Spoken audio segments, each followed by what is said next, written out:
Hello everyone and welcome to my channel. How are you all? कैसे हैं आप सब? आशा करती हूँ कि आप सब अच्छे होंगे। तो आज जो मैं ये क्लास लेकर आई हूँ इसमें हम बात करेंगे about the classification of animals according to their food habits. पहले हमने जब बात की थी तब हमने क्लासिफिकेशन किया था एनिमल्स का अकॉर्डिंग टू देयर हैबिटेट, यानी कि वो किन जगहों पर रहते हैं उसके हिसाब से हम उनको अलग अलग ग्रुप में किस तरीके से बांट सकते हैं, हमने उसकी बात की थी। लेकिन आज की क्लास में हम बात करने वाले हैं कि उनकी फूड हैबिट्स के हिसाब से हम उन्हें कितने ग्रुप्स में बांट सकते हैं। तो बिना किसी देरी के चलिए इसको शुरू कर लेते हैं।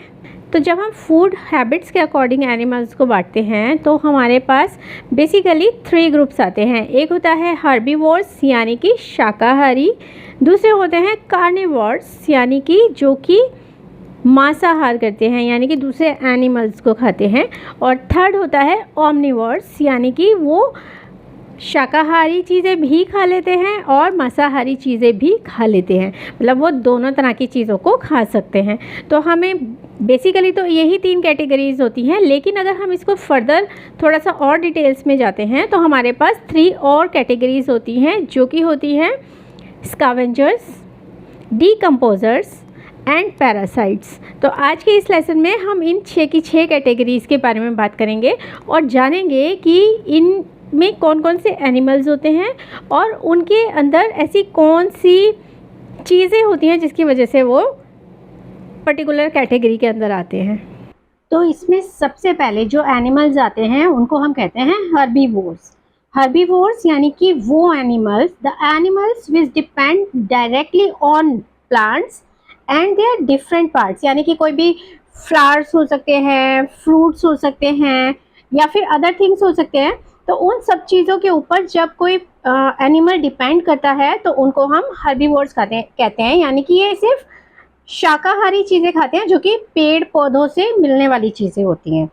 अब क्योंकि हर्बीवोर्स जो होते हैं वो प्लांट्स से मिलने वाली चीज़ों को खाते हैं, तो इनके जो दांत होते हैं उसमें मोलार्स और प्री मोलार्स जो होते हैं, यानी कि हमारे खाना चबाने वाले जो दांत होते हैं वो अच्छे से वेल डिवेलप्ड होते हैं, क्योंकि इनको अपने फूड को बहुत ज़्यादा क्रश करना पड़ता है। ईज़िली वो च्यू नहीं हो पाता है, तो उसको फाइबर को अच्छी तरीके से क्रश करने के लिए इनके मोलार्स और प्री मोलार्स इनकी हेल्प करते हैं। तो इसलिए इनके प्री मोलार्स और मोलार्स दोनों तरह के दांत बहुत ही वेल डिवेलप्ड होते हैं। और इनके बहुत बार इनके स्टमक्स जो होते हैं उसमें 2 डिफरेंट चैम्बर्स होते हैं, जिसमें कि जब ये खाना खाते हैं तो वो जाकर इकट्ठा हो जाता है और उसके बाद उसको धीरे धीरे से डाइजेस्ट किया जाता है। तो इनके यहाँ इनके स्टमक के अंदर 2 डिफरेंट चैम्बर्स भी होते हैं। तो इसके एग्जांपल्स देख लेते हैं। एग्जांपल में है हॉर्स, डियर, काऊ, गोट, बफलो, जिराफ। ये सारे जो होते हैं ये हमेशा सिर्फ पेड़ पौधे से मिलने वाली जो चीज़ें होते हैं उन्हें ही खाते हैं। अगर हम इसके अलावा इनको कोई और चीज़ देंगे तो ये उसको नहीं खाएंगे। नेक्स्ट है हमारा carnivores, the animals which depend on other animals for their food are called carnivores, यानी कि वो दूसरे एनिमल्स के ऊपर डिपेंड होते हैं अपने खाने के लिए। तो इसका मतलब ये है कि वो दूसरे एनिमल्स जिनको कि वो मार सकते हैं, शिकार कर सकते हैं, उनका शिकार करते हैं और उसको खा लेते हैं। तो जितने भी कार्निवोर्स एनिमल्स होते हैं, जैसे कि हमने देखा कि हर्बीवोर्स होते हैं उसमें मोलार और प्री मोलार्स जो होते हैं वो डेवलप्ड होते हैं बहुत अच्छी तरीके से। उसी तरीके से ये जो एनिमल्स होते हैं जो कि कार्निवोर्स होते हैं, ये क्योंकि इनको दूसरे एनिमल का फ्लैश को टीयर करना होता है, तो इसलिए इनके मुंह के अंदर इनके कैनाइंस जो होते हैं, ये नुकीले वाले दांत जो होते हैं वो बहुत ज़्यादा शार्प होते हैं और वेल डेवलप्ड होते हैं, यानी कि सबसे ज़्यादा मजबूत दांत इनके मुंह के अंदर कैनाइंस होते हैं। तो इसके भी एग्जांपल्स देख लेते हैं। एग्जांपल्स हैं लायन, टाइगर, लेपर्ड, फॉक्स। जो भी एनिमल दूसरे एनिमल को खाने वाले होते हैं उन सबको हम इसके अंदर डाल देंगे, इस कैटेगरी के अंदर डाल देंगे जो कि शिकार करके खाते हैं। नेक्स्ट है omnivores. Omnivores, the animals which depend on both plants and animals, यानी कि वो प्लांट्स वाली चीज़ें भी खा सकते हैं और एनिमल्स से मिलने वाली चीज़ें भी खा सकते हैं, तो उनको हम कहते हैं ओमनिवोर्स। तो जो ये ओमनिवोर्स होते हैं इनके पास एक वैरायटी ऑफ फूड होता है, यानी कि ये हर्बीवोर्स की तरह से शाकाहारी खाना भी खा सकते हैं और कार्निवोर्स की तरह से मांसाहारी खाना भी खा सकते हैं। जैसे कि हम ह्यूमन बींग्स हैं तो हम लोग भी दोनों तरह का खाना खाते हैं, तो इस तरीके से हम भी ओमनिवोर्स ही हैं। तो हमारे पास जो सेट ऑफ टीथ होता है उसमें हमारे पास मोलार्स भी होते हैं ताकि हम फूड को क्रश कर सकें। उसके अलावा हमारे पास कैनाइन्स और इंसिसर्स भी होते हैं जो कि खाने को काटने के लिए काम आते हैं। तो हमारे पास दोनों टाइप के एनिमल्स जो होते हैं उनके दांतों का सेट भी होता है। एग्जाम्पल्स देख लेते हैं। एग्जाम्पल्स हैं इसके humans, bears, dogs, crows etcetera, यानी कि जो भी हम जितने भी एनिमल्स अपने आसपास देखते हैं जो कि फूड ग्रेन्स भी खा सकते हैं जो कि प्लांट से मिलते हैं उन्हें भी, और जो एनिमल्स के रिमेन्स भी खा लेते हैं या एनिमल्स को शिकार करके भी खा लेते हैं, उन सभी को हम इस कैटेगरी में डाल देंगे। उसके बाद आते हैं पैरासाइट्स।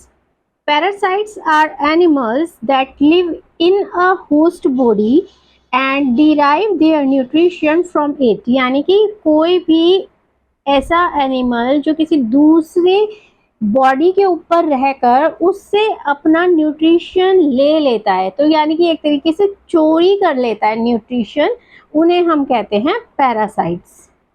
तो पैरासाइट्स जो होते हैं वो अपनी होस्ट बॉडी से न्यूट्रिशन लेते हैं। तो इसके लिए ये इधर बॉडी के अंदर हो सकते हैं और बॉडी के बाहर भी हो सकते हैं, यानी कि या तो बॉडी के अंदर रहकर ये हमारे न्यूट्रिशन को एब्जॉर्ब करते रहते हैं या फिर बॉडी के बाहर से हमारी स्किन से चिपक कर उसके बाद ये अपना न्यूट्रिशन लेते रहते हैं। तो एग्जांपल्स देख लेते हैं इसके।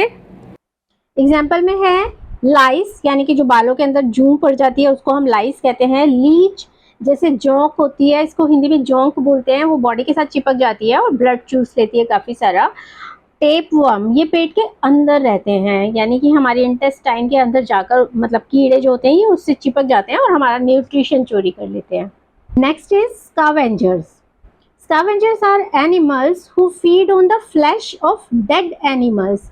दे depend on the food left by carnivores. तो ये बहुत ध्यान रखने वाली बात है कि ये जो है फ्लैश के ऊपर तो डिपेंड करते हैं लेकिन वो पहले से मरे हुए एनिमल्स के। एग्जाम्पल्स देख लेते हैं इसके। वल्चर, रकून, क्रो, यानी कि वो सारे एनिमल्स जो कि किसी और का मारा हुआ एनिमल उसको जो छोड़ दिया है खाने से उसको खाने लगते हैं, उन सभी को हम इस कैटेगरी में डाल देंगे। अब स्कैवेंजर और पैरासाइट में डिफरेंस है, स्कैवेंजर और कार्निवोर्स में भी डिफरेंस है। तो पहले कार्निवोर्स और स्कैवेंजर्स का डिफरेंस पता करते हैं। तो स्कैवेंजर्स और कार्निवोर्स में सबसे बड़ा डिफरेंस ये है कि जो कार्निवोर्स एनिमल्स होते हैं वो अपना शिकार खुद करते हैं। वो किसी लाइव एनिमल को पहले मारते हैं और उसके बाद उसको खाते हैं, यानी कि वो प्रीडेटर होते हैं, वो शिकारी होते हैं। लेकिन जो स्कैवेंजर्स होते हैं वो शिकार नहीं करते हैं, वो जो किसी प्रीडेटर ने मारा होता है एनिमल को उसके जो रिमेन्स होते हैं जब वो छोड़ देते हैं खाना उसको प्रीडेटर, तो फिर ये जाकर उसको खाना शुरू कर देते हैं। तो ऐसे एनिमल्स को हम कहते हैं स्कैवेंजर्स। इसी तरीके से स्कैवेंजर और पैरासाइट में ये फ़र्क है कि ये न्यूट्रिशन हमेशा दूसरों के फूड से चुराते हैं, ठीक है, लेकिन जो पैरासाइट होते हैं वो लाइव बॉडी के साथ रहते हैं, यानी कि जो जिंदा है उसी के साथ रहेंगे और उसकी बॉडी में से न्यूट्रिशन लेते रहेंगे। लेकिन स्कैवेंजर किसी दूसरे के खाने को बचने के बाद उसको खाना पसंद करते हैं। तो यानी कि वो जिंदा जो होते हैं उनके ऊपर अपना न्यूट्रिशन डिपेंड नहीं करते, वो मरे हुए रिमेनिंग जो एनिमल्स होते हैं उसके ऊपर अपना सारा न्यूट्रिशन फोकस रखते हैं, राइट।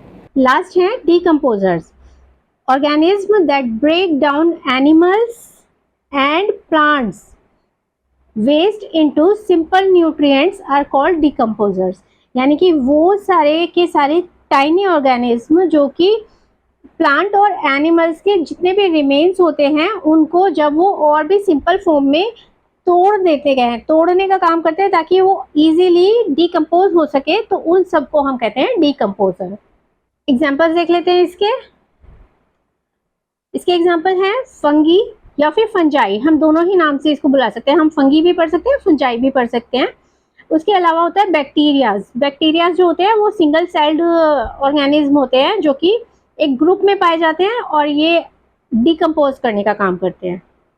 अब डिकम्पोजर्स क्योंकि बहुत ही टाइनी क्रीचर्स होते हैं, एनिमल्स कहना उनको ठीक भी नहीं होगा, लेकिन क्योंकि ये हमारी न्यूट्रिशन चेन जो होती है उसका एक बहुत ही इम्पोर्टेंट एलिमेंट होते हैं, तो इसलिए हमें इनको भी इस लिस्ट में इंक्लूड करना चाहिए। क्योंकि जब कोई भी फूड एलिमेंट रिमेन रह जाता है जिसको कि हम फर्दर यूज़ नहीं कर रहे हैं, जो भी जितनी भी हमने पांचों कैटेगरीज पढ़ी उनके में से कोई भी यूज़ नहीं कर रहा है उसको, तो उसको डिकम्पोज करके और उसको एक न्यूट्रिशन सिंपल फॉर्म में कन्वर्ट करने का काम ये डिकम्पोजर्स करते हैं। तो इसलिए हम इनको भी इसके अंदर इंक्लूड कर लेते हैं। तो इसीलिए ये भी एक कैटेगरी हो गई हमारी एनिमल्स की। भले ही ये बहुत छोटे हैं लेकिन बहुत ही काम के हैं। तो आज के वीडियो में बस इतना ही। मिलते हैं किसी और वीडियो में किसी और टॉपिक के साथ। तब तक के लिए बाय बाय।